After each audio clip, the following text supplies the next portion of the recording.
kandi twasobola kuba netuganyirwa mu kayihanga. But of course iteka copy yalyo ndiwo mugisa nti copy eno copy muha kurora nyina of course ujja kwetegereza ne bagamba nti eno ekaba kandi empereza runde orubazo olwa abantu amanyire nka Civil Society Coalition on Oil and Gas. Civil Society Coalition on Oil and Gas hamunabu bamanyirwe nkaba Natural Resource Governance Institute weekend yenyini bakasobora kandi kuba ne bajja mu parliament abasobora kandi baleta entekereza zabo hamunebyo basobore kandi basoma mu iteka kandi bagamba nti nangwa bingi binakuwa ne bihindurwa nukaba rubazo ruina pages zikuli batira kimumu 27 bakugamba nangwa nkayihanga ebintu ebimu binakuterekera buturaba kandi yataga abanyayuganda kurwa nti basobora kwani baganyirwa mu ntekaniza eno yo kuli basamagita kugayiha mu Uganda kandi kurwa nti bagatwaleke mu ihanga lya Tanzania. Of course habayo government bill eno emanyirwe nka East African Crude Oil Pipeline of course bill 2021 abayingi mugimanyire nka ECOP irabo kakura omuntu nagamba ECOP manya akubaliza kimu haiteka erigenda kwa kandi ranti elia teka ho embera na nendere amagita gaja kwani gali basibwa kandi kurura nti ihanga twasobola kwani tufunamu akasente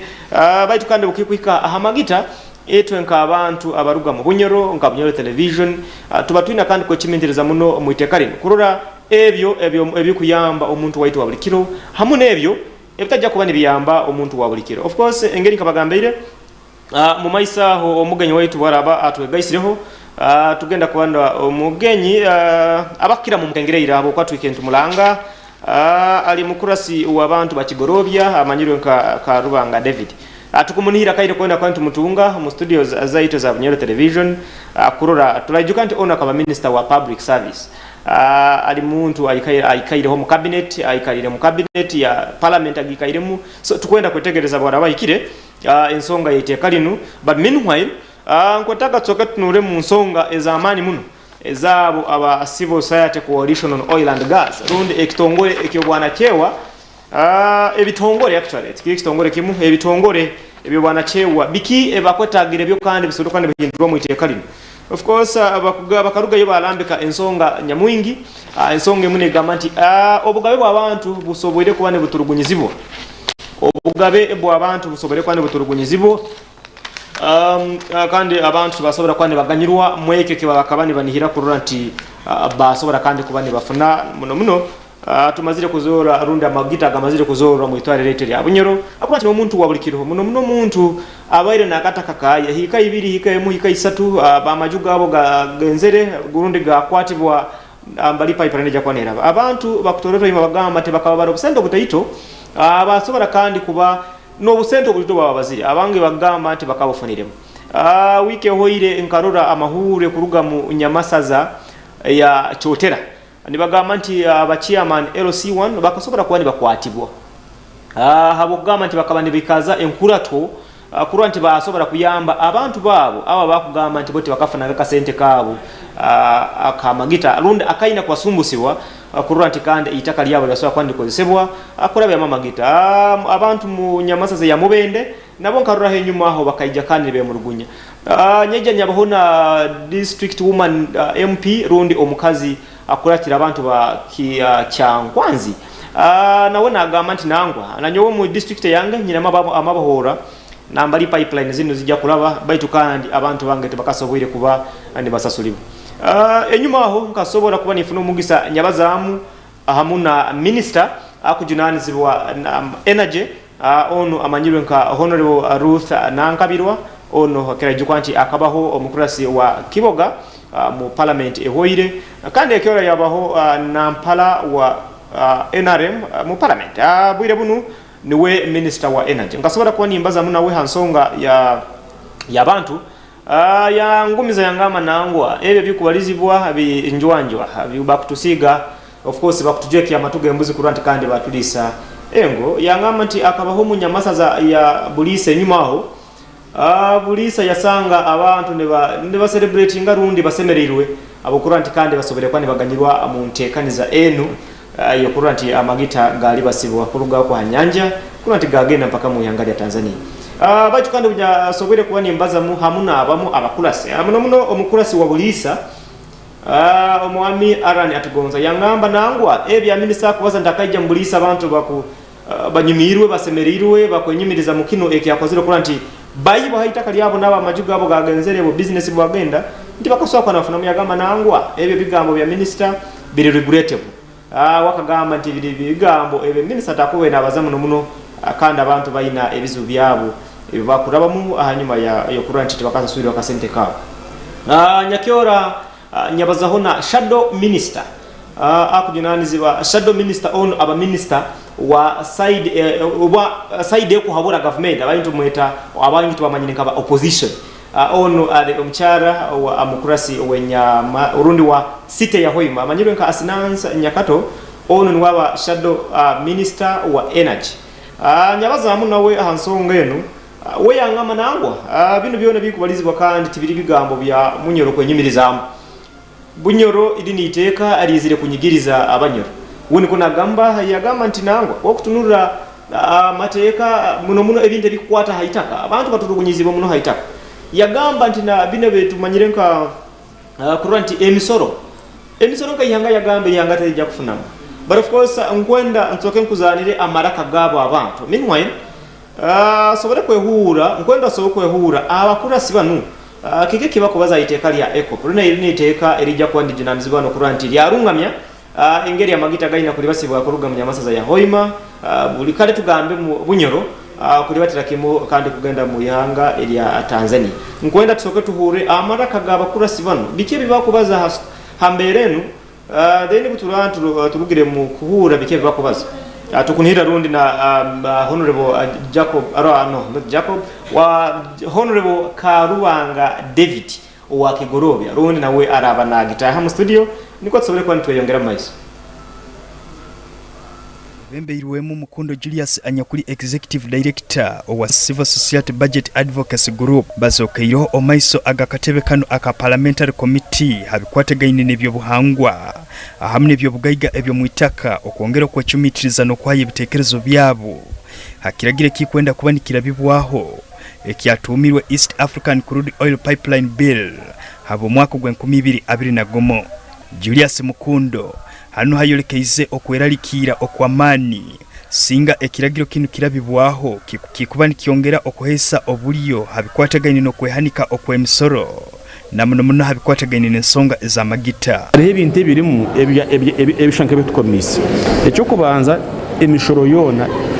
company de kushafada emishoro yona ekya kabiri nosha erimu ebigambo ebiri kwereka ngo ekintu cyahwiri so na parliament yihanga tegeza kukikwata nze ekyakashatu nanye nagambira parliament ngo kwera ashare eka rabye HTSH nchemesa ngo ekindi kirije gukora mpaka iyi company egire mu Uganda nabaliza omukakuratu nikakamu omukurasi nyakato Asinas Kamanda habwa Hoima Oil City ayolekere okukwatibwa hokwe habwe biragire byabandizo kwechumitizibwaho okuruga kara na kara omuntu owabulikiro kuba niwe nagobora mutubyete ebya local content nagamba nti akayire kanu tibikiyakora kandi abantu bakurugira mwaho nka opena ebitekerezo bye balese birungi muno kyonka nkabiru nkaitu nkaba members ba committee eno tukwentuwe mu rugunyamu kwisanga nti ensonga ya environmental protection etabe captured mu iteka lino ensonga ya local content eri captured baitu abukwakuliza oburoho bwingi muno bukoto okusanga nti bukumigira kimu na Uganda kutasobora competing omu sector ya oil and gas nimukimanya kurungi nti twina amateeka gangi muno gali mu oil and gas nka act ya 2013 act ya 2017 haliyo acts nyingi muno policy ya 208 zona zironi zibaza local content kubaza gamba 70% inagenda halaba na Uganda kyonko muitekere lirimu okolera kimu eriroho rede okolera kimuntu obukwakulizo technicalities bureaucracy quality quantity obubateireho mu Uganda kusa competing enyuma haho habayiruha amakuraganya kuturukibwe nigaragira nti abantu abamukurugo mu nyamasaza ya bulisa bakasobora kwani bahebwa obusuru bwabo na muno nkaba bakwasirwa bakabani barabiyaho omudimo ogwa magita baitu binu byono mukurasi atugonza alani abihakanize akwaha tubaire n'ebizibu n'ebintu byeitaka na hata tukubaliza alima abantu ataka compensating bwaga minister gaba blanket statement nkegyo wahadukiremu abokuba alima abantu eiteka likubagamba myezi 3 bayikize myezi 6 tibakasasurwaga so tigali mazima no pipeline ekuraba mu ngwedo hona hali amagita gali tuyine ekizibu ekyo abantu bona kuterera honorable compensation zaitu bachuleire ha red cent ito zoba gambe kukatuchulere baitu hati kuba compensating nakyo kifokere kizibu kyamani kibaire kiri kintu kyo kitwina ku address nga government kyana kutunura mu kudupira kim ha ground abantu bakatungire sente zabo kandi nkaitu ngabale mtugeza ukwabuza haina kusasura abantu nani wagamba ministry tekasayiningire bokyora kuno ba consultant nabo basobeirwe bogena mutotalu ngunaitwe bali tubakutuhereza kisonurura aruhe kizibu titumanyiro haina kusasura abantu okuba hatinka ministry bwire bunu yerugeyo bantu bali kubi mazima sente zabo tubakazitungira barani babadupa ngo bakatunga sente bachekinge bitabedo aruhe kizibu we omukurasi Nyakato Asinansi ayolekere ekiragiro kino singa kiba kirabibweho tibakwetaga kisobole kuba nikitunura omuntu omuwenko kurugo mu itwale erya Bunyoro baitu kisobole kuba nikigendo maiso no kukonyera buli muna Uganda wena abantu abo itekali nokulanirwa protectinga muno onoranti muna Uganda kandi bamulekero mu mwanya kuba kujja noranti they are not going to pay any tax tibagenda kwanda sasura musoro gona kintu kiyone import duties export duties bali added tax busawo kintu kiyone kiba government ba wavingire off 0 to 0 tax na to 0 totally so noranti how unique is ECOP company compared in a company zindi zone zikaye nizikolera mu ihanga to an extent that tibakusobora girekaho esosole emisoro emunemu oja kwesanga emisoro niye genda kubane ba compensated hamuna Uganda kusasura bakulemese kora competing for a contract we omukurasi omukazi Nandawula Christine Bukenya Habunyamasaza eya Kyankwanzi ayolekere ebimuhalebi ebakwetaga nkabakurasi ekiragiro kumaisino kurabibwaho tutekewo embeera egamba nti buli ekinabaawo mu kutunda amafuta gaffe wabeerewo ensawo eterekebwamu ssente bannayuganda basobole okufunako ensawo ate tugirondoole mubimanye ebintu byaffe tuyinza okuteekawo ensawo netugenda ogitunulamu nga temukyali ssente ekyo twagala twongere ogirondoola tulabe nga ssente we tuba tuzitaddewo ensawo ezibakubaza of course ogwali mukyara omukurasi wa Nyamasaza ya Kyankwanzi of course abokuhura aronde bokubano yetegereza ensonga eno abakurasi bakusana ne bagamba nangwa ebintu bino ebikuletebwa mu iteeka lino biri kwija kandi kuranti bya asobola kwane binyigiriza omuntu waitu wabulikiro bagamba nangwa abantu abutukwe kulembera tujja kandi kuikara tuzibiriza maiso naito ntugenderamu bagamba nangwa omuntu bora bayato ya hiro hitaka lyali akasenta katita habuwaki atasasulibwa akasente kaye akantu karora nti byasobola kwani biri batakurungi abantu bagamba ejembeera atejja kandi kubane ikirizibwa akurora nti bagamba kandi ensonga ejo nangu bakwetaga iteeka lino parliament arundi akachiko kano kasoro kwani kabitunuramu bagamba nti abokutunura nsonga ya mataka hano atahayo akachweka arundi close ya reserum kanu kali mu rujungu ne bagamba. And of course, the clause 11, 1 provides that eco projects shall continue public works under Section 1 of the Land Act. Nevertheless, the land was acquired by Team BV, and owned by, of course, a Uganda Land Commission. Nibi habuza Uganda Land Commission bulani ne kandi ne junani zibuwa habuwaki ne contracting omuntu ndi wagenda gure itaka kandi bamazire kwata sente za kubeni sasura abantu bano haitaka sente za kuguzira itaka lya abantu bazikwata kandi basobola kimu kya kabiri kyazo bakereza contractor niwo kandi agwenda asobole kuranti ya gura itaka ogo ali omwami Emire Kugonza of course ali mukurasi mu Nyamasaza ya Kibali karugo ya niwata vice chairperson wakura tokana ka natural resources akarugo ya gamba nangwa titusobola kandi kuyikara tukatunura abanyeru baitu ntunyigibwa hakisika ali Emire Kugonza okuswa kumurora ali hajibajirwa chairperson yarugo ya gamba ejembera tejja kugumirwa. Of course tukarora omukuru mukunda onali wa CS Bank akarugo yabaza nsonga y'emisoro yagamba ihanga Uganda kuturayikiriza kuri batana iteka limwe tujja kuba kandi tukoze rero si yamane nagamba ntinga Uganda of course ebintu biri bingi muno bitwakuba ntunuramu yagamba nti ekyo kubanza hata bo separation of powers ene kaija ba contractor bakaija ogo akobazogo okuroroga ali mukawunda sote niwo mukuru amanyire nka mukunda kanona msaija executive director wa CS Bank civil society on budget and budget advocacy and governance of course akagamba nti akwetagire habeho separation of powers rundi executive manjiro ka cabinet ekole emirimu yayo na parliament herebwe omugisa gukora omulimu gwayo nagamba anti executive had no powers to levy any taxes or grant reliefs onagamba nti bano bakaherwa orukusa lokwanti kanti wasosura misoro ekintu parliament eketabaire na mugisa gokutundamu kandi mateeka parliament niyo yakube no rukusa lokwanti yasobora kandi kuba netunura of course emisoro twena tukimanyire eba imposed by government of course tugamba government it is parliament arundi aba urukurato ihanga niro ruina kurwanti rwadereke emisoro niko kandi ihanga lyasobola kwandi batira but in this case hansonga ya pipeline bano bakugamba nango ekya cabinet kandi kurugayo kaba executive ekaba niyo netekaho negamante ensonga y'emisoro parliament ekiyeme emikono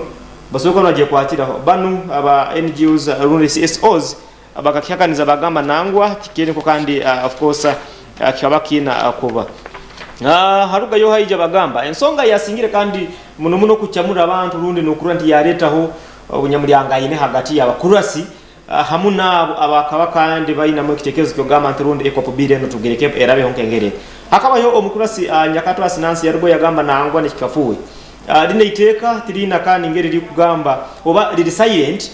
muno ahabyo buhangwa no kuranti obuhangwa basobora kwani bulindibo yagamba toswa kubana amagita mu kitweka mukateka ho iteka kandi ricureire abuhangwa bwense omukurasi nyakato yagamba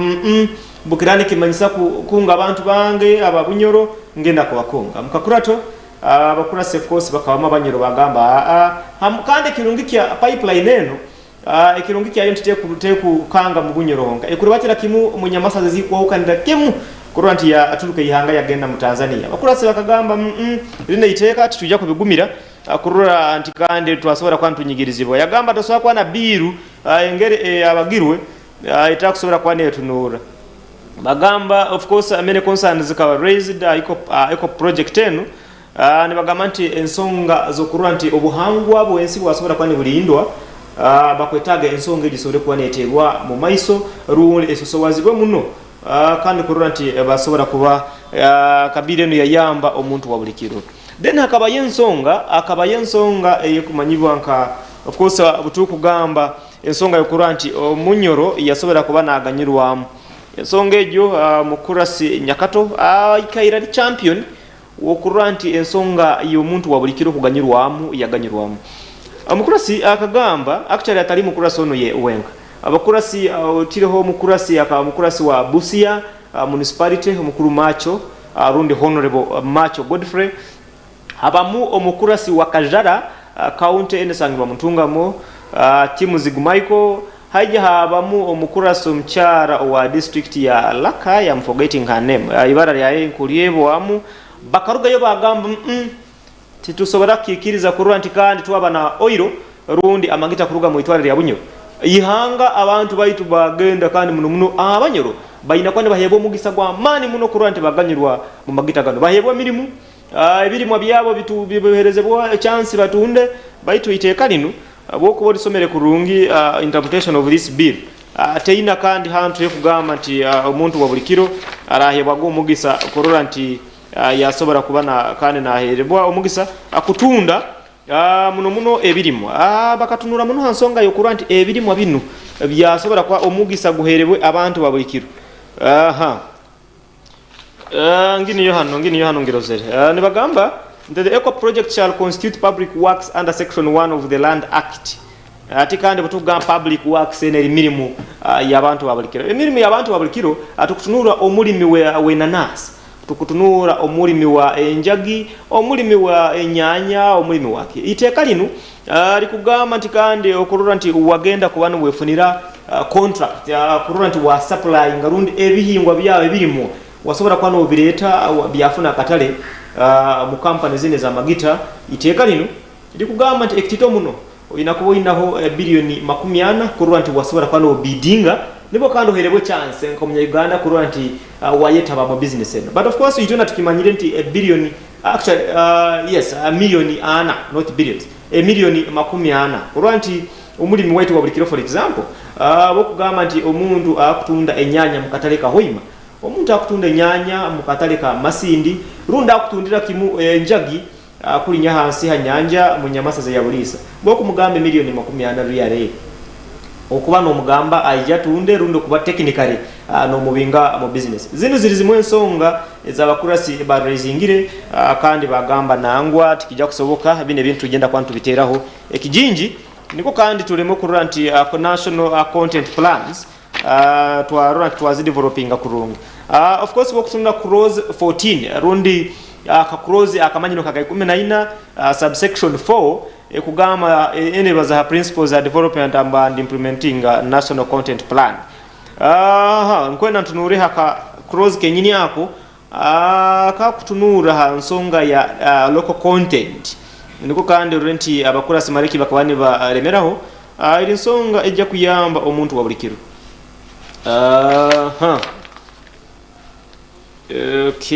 okay nkwena tunure haka cross kenyini akakugamba kiha omuntu wa bulikiro hakaba ensonga yo kugamba nti kandi abantu bakuhebwa mirimu nayo yaija ensonga ya plan for research and development hakaba yo enyuma aho nkujuka hakaba habo ojo abayizire ha parliament nibasikinga alundi nibasera okuranti ba meeting speaker baine kihandiko kyabo abo jabo nkabazaho nabo bangamba baruga mu nyamasaza ya bulisa Chikube Kakumiro then I think one lady akangamba akuluga masindi bana bojo bali bande nzalwa za bunyoro abana abasomere basobola kubana ebitabo byabe bagamba nti hakaba ye mirimo eyarangirwe akandi bayita ina kubone hebo abanyero bayita kya amazire amani bone ngiri bakapulaingira emirime bagenda kandi kuhura nti emirimo yibasabire hariho abantu abaka amazire kubane bahebwe emirime ejo mu kununya mu Kampala babihiro muno bagamba nti emirimo eno bweraba yabairementi abantu bayita babunyero habwaki kandi nehebwa Kampala ito tumazire gisaba twina documents rundi qualifications zikutusozesa kurant twa sobora kwani tokwantu hebwe mirimo hawa tustahibwe mirimo nibetaka kurant ba meeting speaker ekyomugiso mu bakaija mukasumi nambali kandi parliament ekaba eri mu research but of course nyafuna interest yo kurant nyabaza nabo kwetegereza munne nsonga yabo unyabire ninja kwetegereza nyasanga nti kandi kuisana buturachurere ebintu ebimu kurant ngamateka gano bugararazuwa aho ngeri gali mu maisa aho abantu abunyo tujja kwesanga tutayina kandi kituganyirwe magita gano bokwesanga nti hatina omulimi yagenda kusabibwa kandi of course kuranti waba ne milioni 40 wohebwa contract ko supplyinga just imagine it oina kuleta entura runde biringanya baitu kandi kuranti bakuhereza ka contract yako katenda oina kuba ne milioni 40 kuranti wahebwa abakurasi bagamba nangwa kandi mujja kwesanga nti zinu business abaguda no bajja kusigala na baganyiru wamu ne bayikiriza runo orugero rugama rundi enfumu egamba nti aina ni wali ongebwa ogwa taina alifana nunka nkembaza ya munywani wange muhamba aka kantuka alifana nunka ni wonkira kahura ho kandi mali aline iteka bukwa ligamba nti na content enu the content local content bill kuranti kando mu Uganda but of course bando baka recommendinga baine binte bagambire bagamba nti cross 25 inakuwa na deletingibo eno cross 25 of course nkerinka bagambire eno cross 25 ekubaza habintu nyamwingi ebikwatana na magita kuranti omuntu wabikiro tako hebwa migisa bakwetaga kintu kisobore kwa nikihibwamu ndiko mu Uganda asobore kwa nabona yefunira ibiri mukandi atasobore kwa natuyana muno abantu bayita bakuruga mu itware ya bunyo bano tukwetaga babaze bafunde emirimo dakika ziri 30 zenyini kandi zakara bahasaha em yakairiza kakero kintu kizokere akaira kaita kwa muganye kahingwiro bwire buno no bwaraba tahiremu no bwaraba izire tinja kwani mukeza kandi kuranti ya gita hamu ngeri turagaine akwisana aremero kimukubona akira mukaire kind of course tujja kurora ekitola abantu kora ho maisoko abantu bakigorobya omukurasi wanyu tasobere kubana aika but of course tugenda kurora maisoko ekitola tukora this point in time ngenda kuba ningenda ho muka break but mungu garuka nkotaga kubanza kumanya aitaka lyinyu abatwirwe heitaka arundi aba nambali pipeline zino zijja kubanizira aba pipe zijja kubanizira aba end line ekujja kwanira bizibu amwa magita nkotaga kumanya kufuna feedback ekiri abukuba nyina entekaniza yokura anti mu wiki ekwijege onyasobola kandi kwa nimba yetela minister akujunanizibwa na energy omukyala Ruth Nankabirwa akurante ensonga zimuzintu asokwa tuzitunuramu niko twetegereze obuzi obulinka wakugamba abantu bakasasurwa abantu basemeriru abakora sibagamba nango ati kwetaka kumanya inyo abantu abaroko aheru mukasobora kwani mu funaka sente kanyu hamuna inyo abanyuro muganyiro muta sofa muganyiro mutakande mu tekanize ne yokuranti amagita gakasobora kwani gazorebwa mu itwalire ito lya abunyoro dakika ziri 28 zigaireyo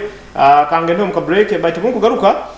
masimu njya kwaninga kwata namba yesimu egenda kuba ne batebaho ebazire musanju munana ngebwa muno mutu hare namba ibire zinyeba mutu but of course aboko garuka angenda kwanimba ize namba yesimu namba ya MTN teka hoga ka airtime wetekanize kwano ngambira ensonga za magita mwanyuko zilizita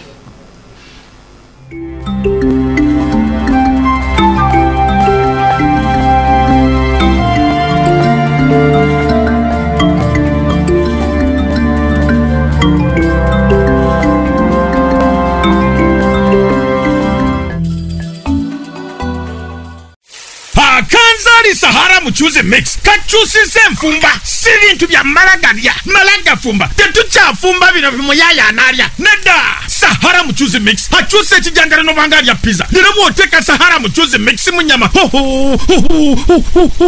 omucharo mufumbu nawo wa hoteli wekwate Sahara muchuze mix ojja kukola teringi mi baby Sahara muchuze mix kawoma kalina kawowo kakola gravy baba oli wa hoteli obogura kamukamu akanzali Sahara muchuze mix kali maduka ne supermarket zonna mu gwanga bwayagala okusubula Sahara muchuze mix jangu ku Magibit Traders mu kikubo eduka namba 15 Vinco Arcade hatanno jukira nti fetukola ne Sahara tangawizi tea eranga kati yafune Q-Mark kuva mu UNPS kakaso mutindo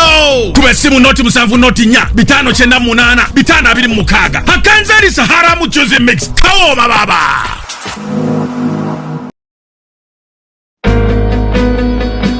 Ngana kazuka kumacha nywa hill water okuzukusa obwongo n'omubiri gwange olwemba ku mulimu nenywa hill water nsobola okukwasaganya obulungi emirimu gyange olwemba lokola duyiro hill water nanyamba okumalako enkalamata n'ennyota omunokoma olususu lwange nga lulabika bulungi ecupa n'amazzi ga hill water bikolebwa ku mutindo gwa nsi yonna hill water yakakasibwa ekitongole kya UNBS asangibwa mu matundiro gonna eriggwa omusuubuzi oba alina omukolo tusange ku Rubaga Road ku Access Building opposite Hotel Sajavaro oba ku factory yaffe Iganga so ne ku simu zino wammanga hill water purity nothing less. Liberty Institute of Business and Media Studies. Success, nothing else. It has been proven beyond doubt. Kuraba Liberty Institute okuboli mu line ya success. Bakakibaza kandi bakikora. Akaire niko kanuko kutarabwa homugisa go kusoma masomo gano. Business Studies, Purchasing and Supplies Management, Marketing, Accountants and Finance, Business Administration and Management, Journalism and Media Studies, Cosmetology and Hairdressing, Secretarial Studies and Information Management, Hotel Institutional Catering, Record and Information Management, Project Planning and Management, Public Administration and Management, Social Work and Social Administration, Human Resource Management, Entrepreneurship and Business Management, Information Technology, Tailoring, Knitting, Hairdressing, tuwera no mugisa gune go kusoma short courses nka Computer Repair and Maintenance, Filming and Editing, Computer Package, kandi oba masomo gano gona ho kugezesa haruhu. Somera ha Liberty Institute oturukane ebipapuro ebihimbire kilo za future yawe yona. Bakora ebizamu bya UBTEB na DIT. Kandi bayina UBTEB Center. Ebizamu ne babikora asomera honyine busaho kuzunga. kwa diploma egumire hamwe na certificate kuraba mbasomesa abamani n'ebikwate byetagisa kukufuura ekyotabayire library, computer laboratory, production studio, photo studio, a demonstration hotel, standby generator, amaizi masanyarazi n'endya nungi muno haba ba boarding. Liberty Institute of Business and Media Studies nesangwa muhome municipality enyuma y'ekikari ky'omukama Harukurato Road n'okyahingura offices za human rights. Ebikiraho teresimu 0774 95 300 rundi 0772 68 98 06. Oine business yawe oine ebyokutunda rundi oine ebyokukora kyona ekwakwetagire abantu bamanye Bunyoro TV turoho leta business yawe ogitere abantu maiso ija orange naitu ha muhendo ogokengangana tuli ha chombeko kya Liberty Broadcasting Services harugudo orukujja Fort Potro opposite Centenary Bank Hoima omukampala tuli kamo Chachira Road oba tuikira simu zaitu zinu 0774 95 5300 oba 0772 kaga na munana chenda na munana 0 mukaga oba 0773 kinana naina nkaga nemu ana na mwenda oba tuikire ha email yaitu nokwesa Bunyoro television sales@gmail.com.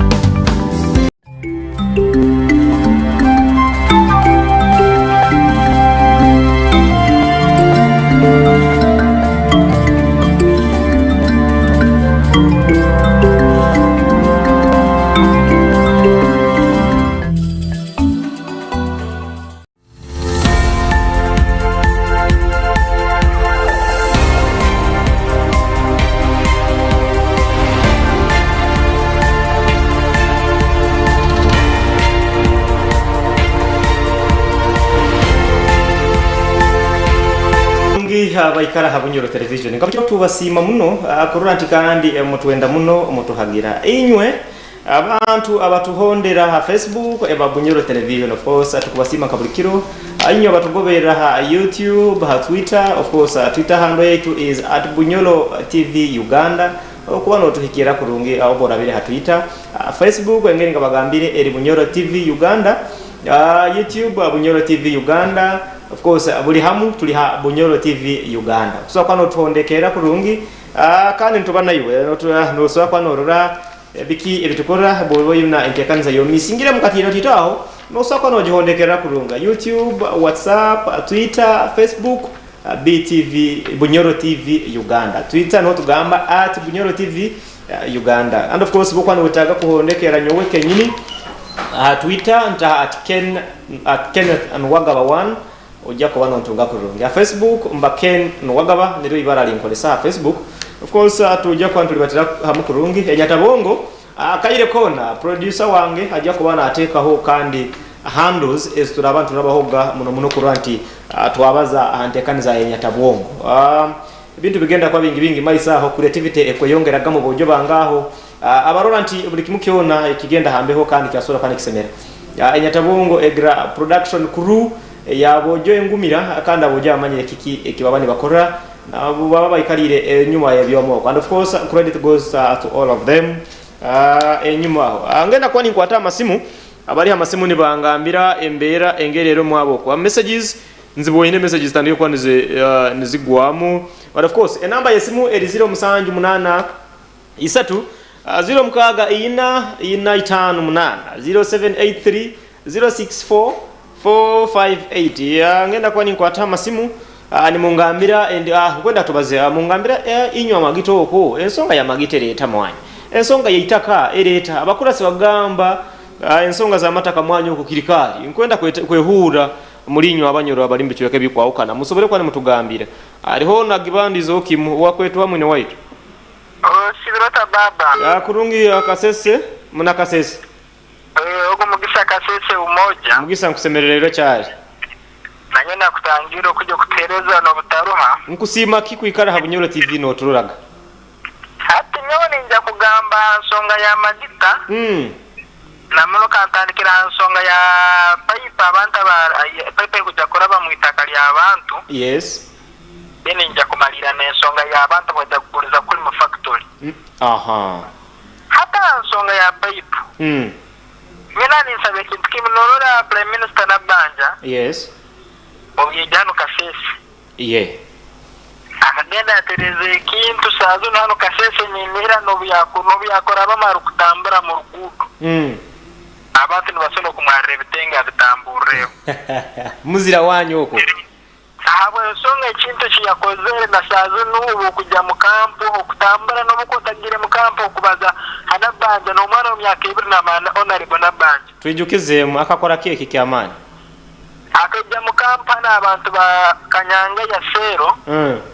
Nyamwambe kituwe katwara amajugabo yatamajugabo river Nyamwambo buyaya tika ya maize ga twamaju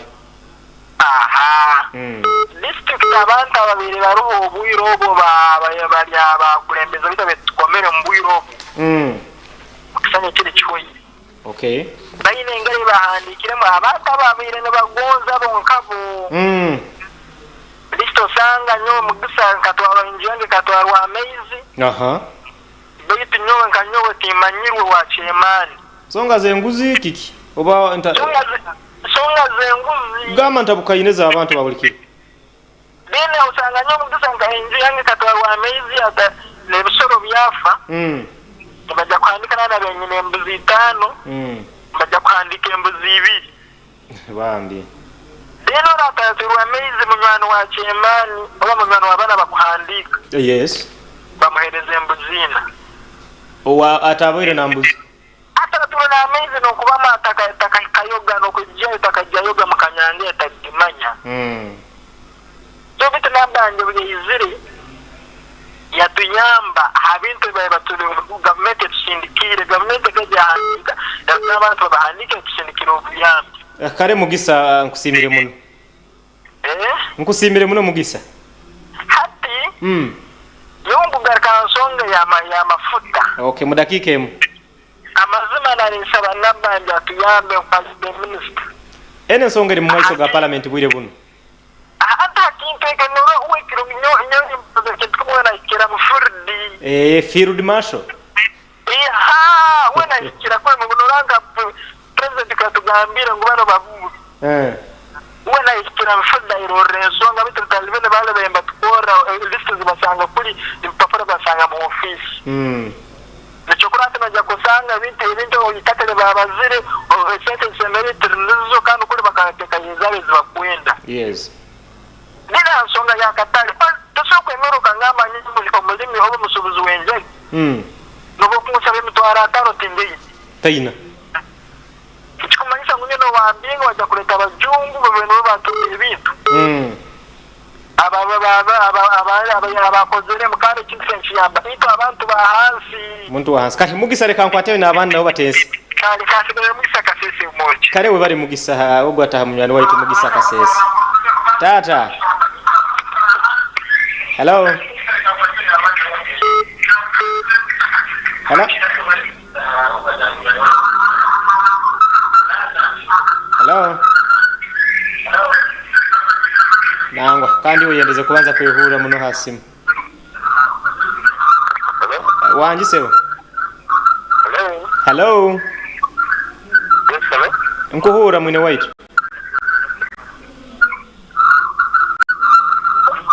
munywani wangu uri hasimu kandi utiriho TV okwenda kwehura abantu mubayire babira bunkwasiraho inyuma kandi nyahura etokweri nyingi abaitu kandi kusakuru boko esimu boko wotira kasimu ka volume ka TV kakeyeho tusobore kwa kandi twehura kurungi ali hasimu hello wanji sebo tata hello wanji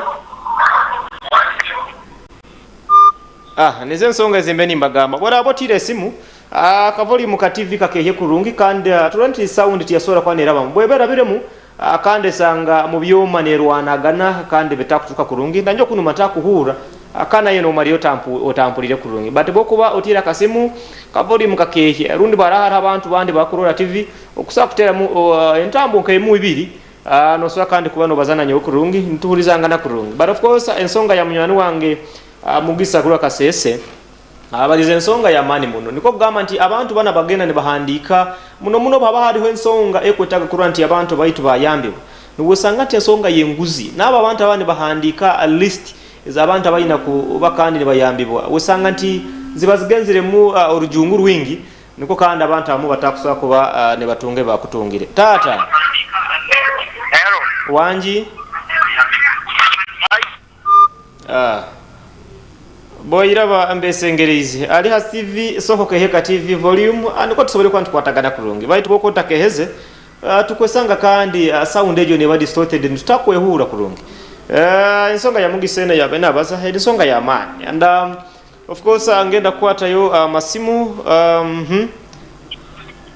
wanji yabale sebo kale sebo ando yes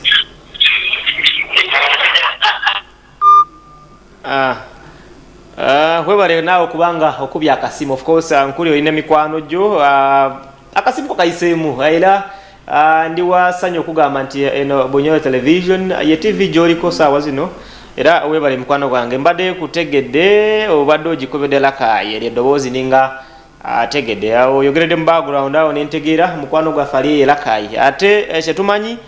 nti ne side zeyo lakaye kyotera pipeline ine engeri gyetuukayo ate namwe ensonga zino zetwogerako zibakwatako nnyo ate nkiwa olunyoro muluwulira bulungi nnyo side zeeyo. Taata Hello wanji Hello Longo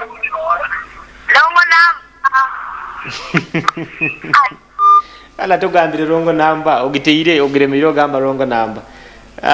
leka nsome messages z'abanywani bange tuli onagamba ata Silver Atuha. I am Silver Atuha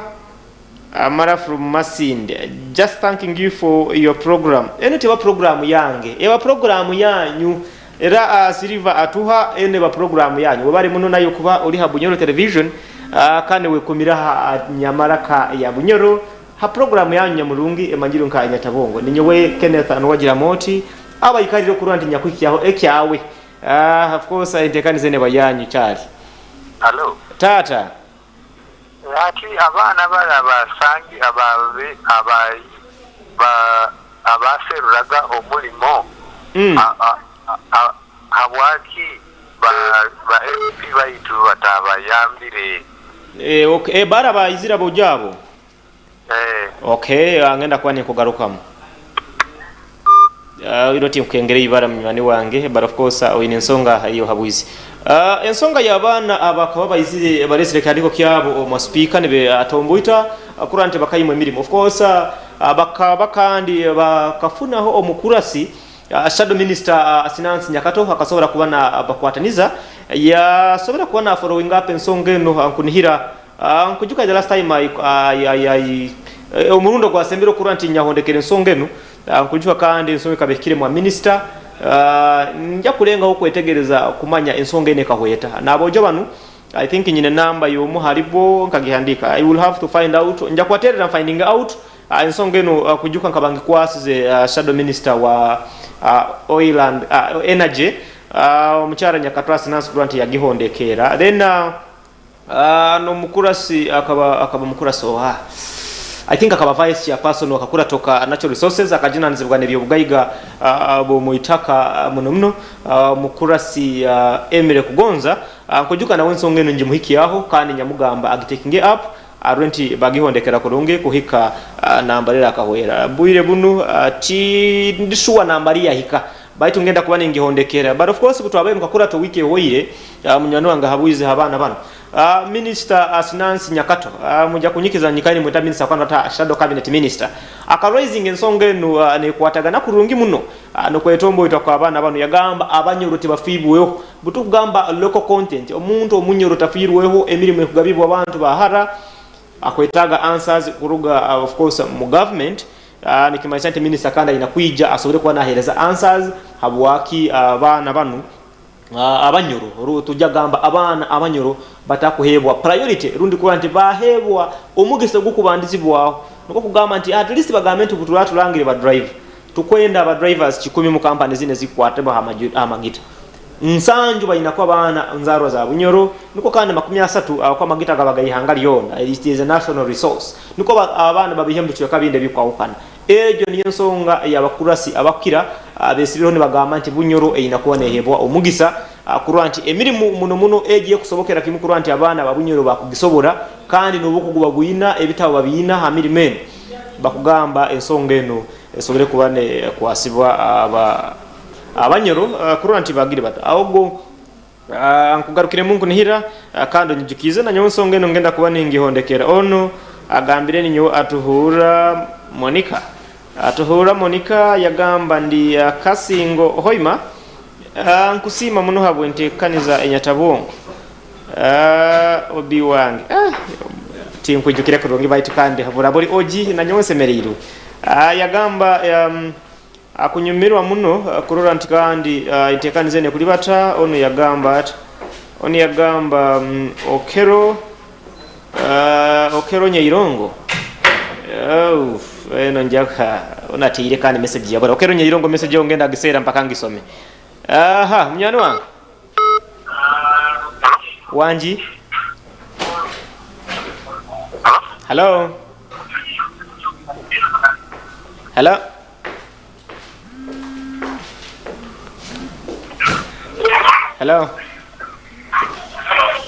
yes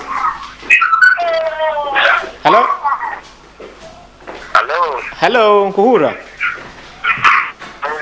nkuhura kurungi nyoku Dera abarozi bangu kirokero timanyire kandi akativi muremere kwani mukakehya kurwanti kwatagana kurungi mbayira ha message ya munywano wange okero abamo batera kandi message ya sakunyiruka ndore bundani sora message ziri nyingi munywano wange message tebu zirogira okero ya ngiborozere yagamba ni nyowe okero ayama okero kuruganya irongo njuza itu inamba yaija okay hello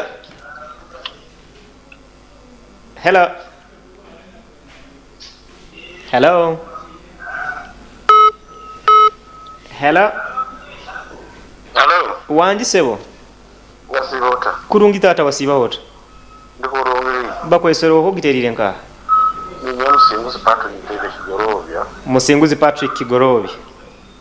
kikuru kyange kwenda radio yaitejo TV yaitejo matera muno Bunyoro television kyonka kikuru local content nainywe abamuri radio yaho Bunyoro right mu tware mu maiso obuchweka kinana akikumiru barunyoro ha Bunyoro television presenter akongeramo ibigamba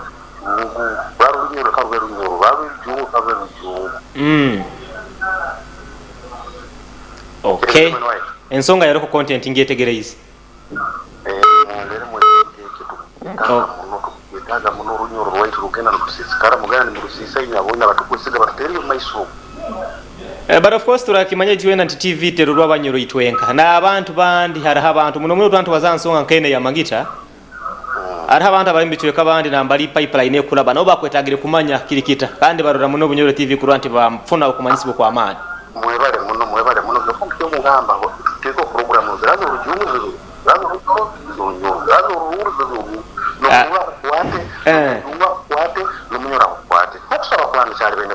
kati webale sara yawe kiri amina bayi mukale kati abakigorobya batulolere amina kati tata hello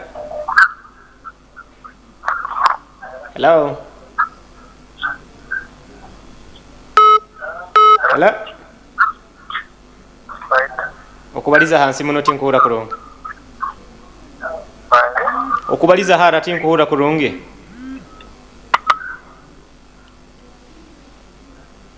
hello ando chiriho buchwao hello yes ona Jeffrey Jeffrey Geoffrey Kisalizi aba Kisalizi bali bata bali yokurungi amuramwa gwa magita mu Bunyoro namusemerere mu program yawe egyo baito mbere ni sababa abaduze batutekerezeho amafuto abadereva emirimu mwaka okagenda yoga wasaba muri mu mali Geoffrey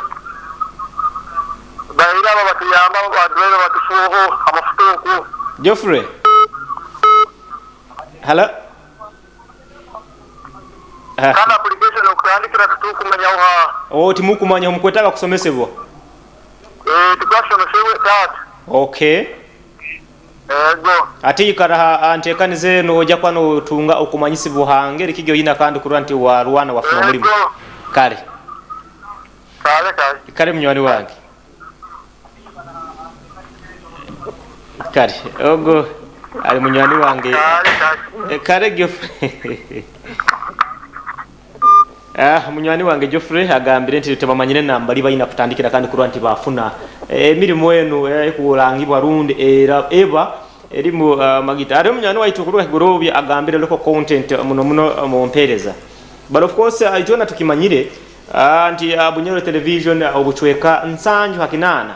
nsanju kinana hakikumi tugambire 70-80% ruba rurimi runyo kandi butugamba ururimi orunyakitara tuwasitamanyize nti tujja kubaza olunyoro ronka nangwa ino TV egendera kimumbi chweka bya of course Toro chweka bya Ankore Kigezi West Nile ezo abo nibo bantu abakira muno kuranti baturura kandi of course birobi no ngeri tuganzire ne tunongeramu amani mu byoma byaitu tukurura nti TV etandikire kugenda mu ihanga lyona kandi omuntu bwakuba aina ensonga yakwetaga kuhura tuba tulina kumuhereza chance na wasobole kwa nayitegereza ensonga ya magita ganu atali nsonga ya Bunyoro konka nangwa eri nsonga ekwata district ezikuyingura mu 15 I think zirinka 18 namba li pipeline ene kuraba inyuma aho ntungire simu kuruga mu Nyamasaza ya Lakai ne bagamba nti of course all network inengere mu Talibanize but of course message ngiro zirege hano ne yorekya nti nabo bakwetagire kumanya biki ebikuli bata pipeline so ensonga yorurimi endimi tujja kwikaraga ntuzitabura abaitu kandi omugisa gwa mani muno omugisa mukoto netuguhereza orurimi orunyoro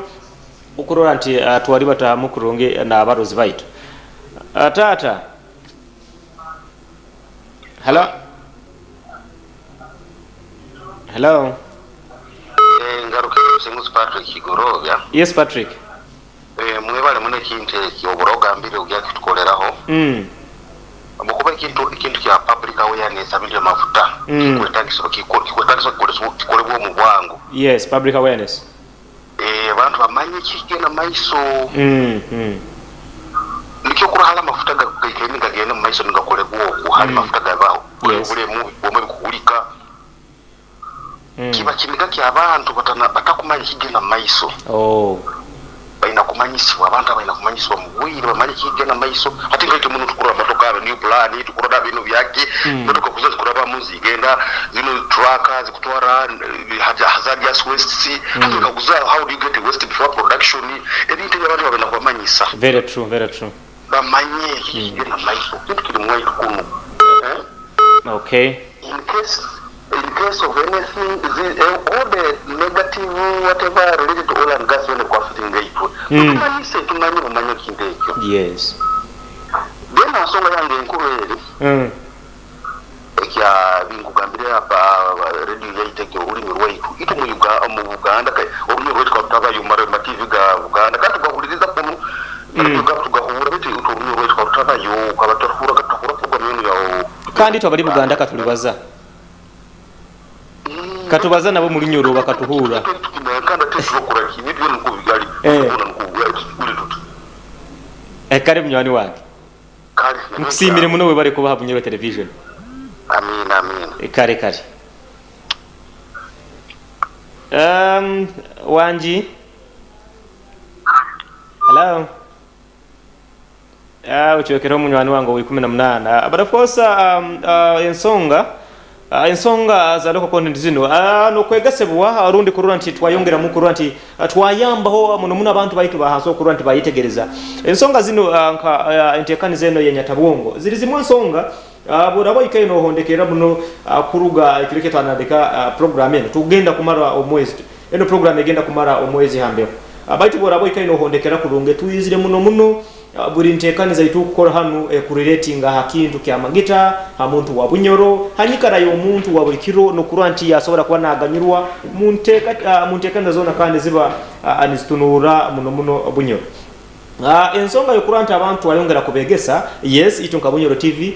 niyo nsonga abaki program nkazino tuzitekaho niyo nsonga habwaki mu mahure gaitu wawe tegereze ensonga zintu gantu netuseruriza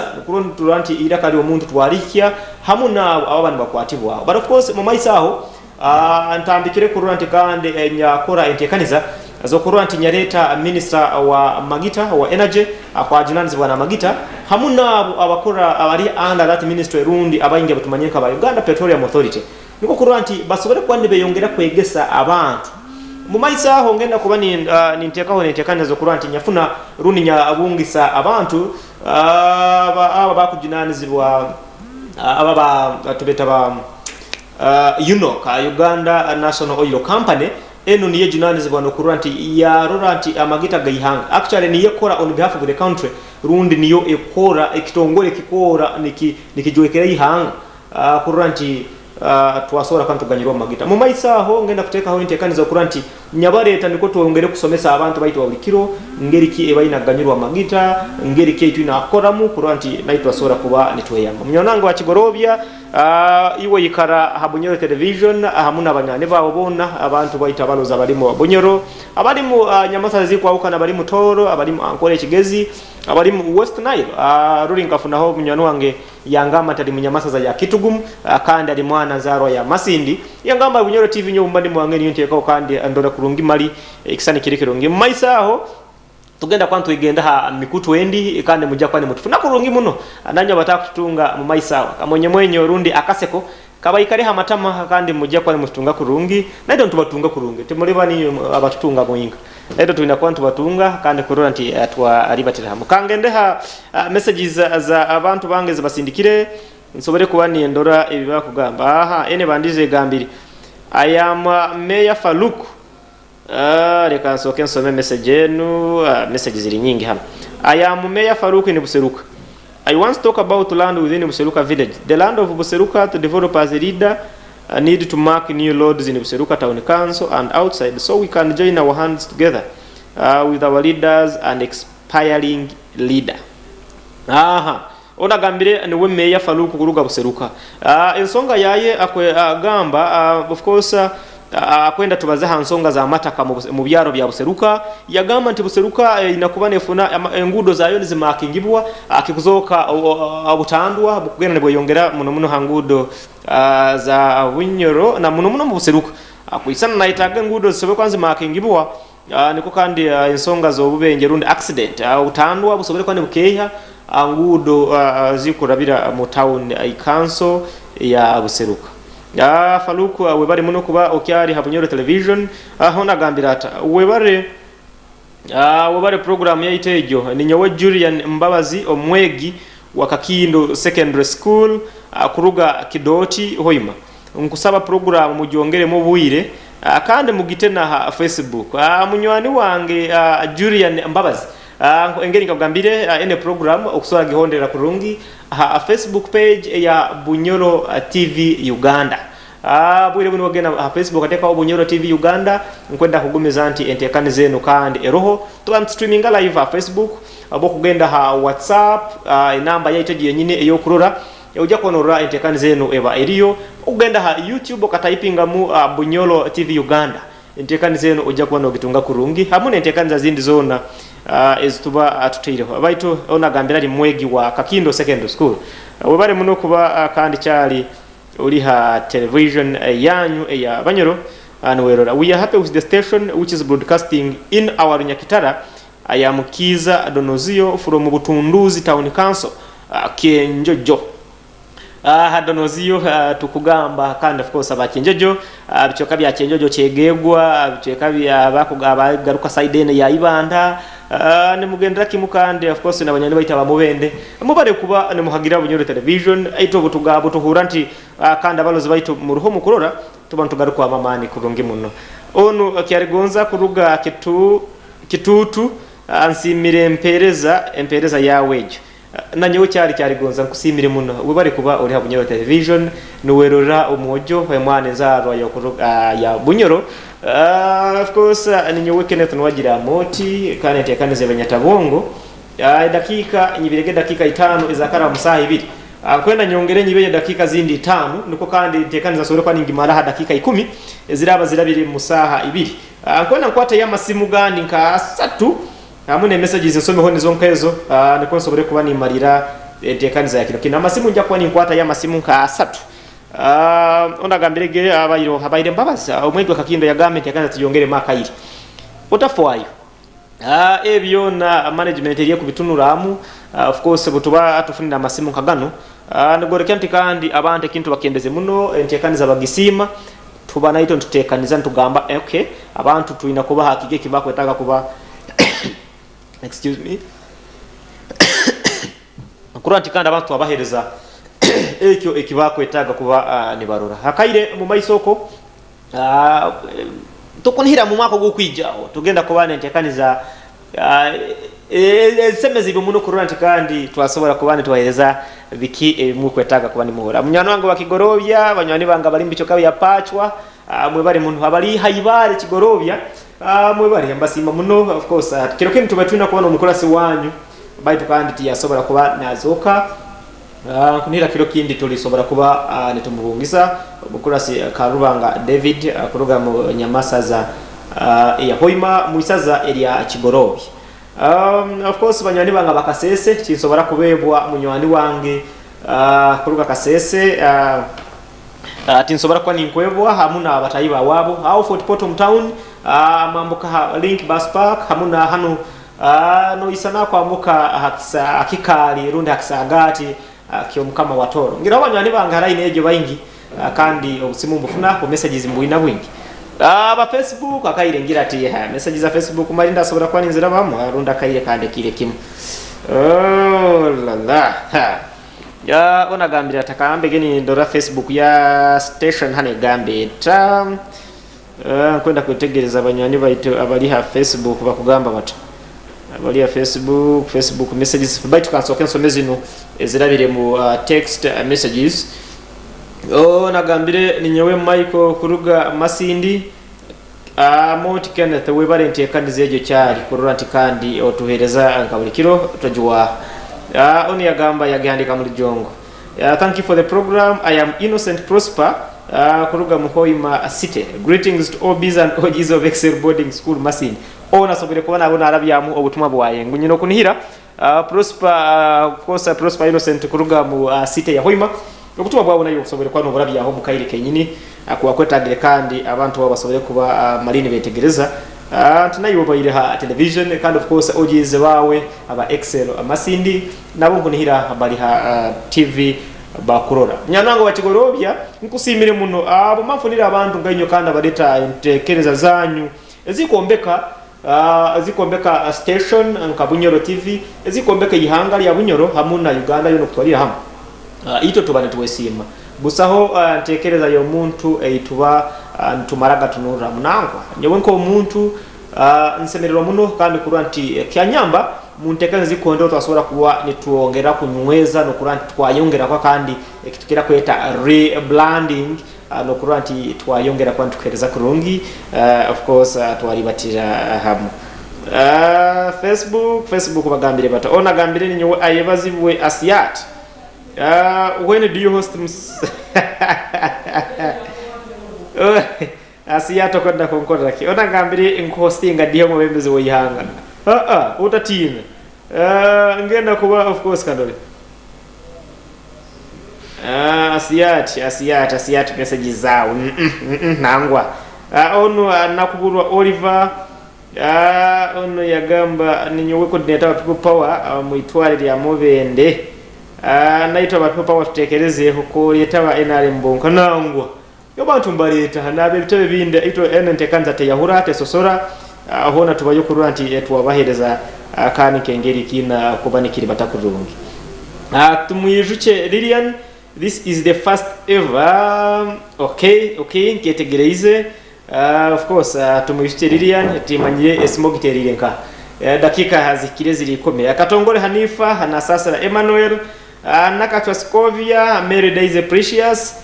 Geoffrey Agaba Kiki Rukundo Richard Magezi Flower Junior Zed Zubair Gita Charles Bainomugisha Henry Kugonza Rwakasaija inywena mubaire ha ntekanize no enyatabwongo edakika ziri 10 ezakaraba hasaha 2 kandi amagambire ge buzirabazi hikire dakika 10 ngenda kuba ninzinga mu bwange nsobore kuba kandi entekaniza ningi kangia hanu kiro kya kyarero kiro kya nyenkia ntekaniza ejja kuyija asaha ejja kubemu ya kairerizi kandi of course tugenda kwantu batira kimu hasaha nizo nkazinu isaha zijja kubera kimu saha 2 kiro kya nyenkia entekaniza eva enyatabwongo ninyoboke ne tunwagira moti kandi nkubendeza okurara no busingi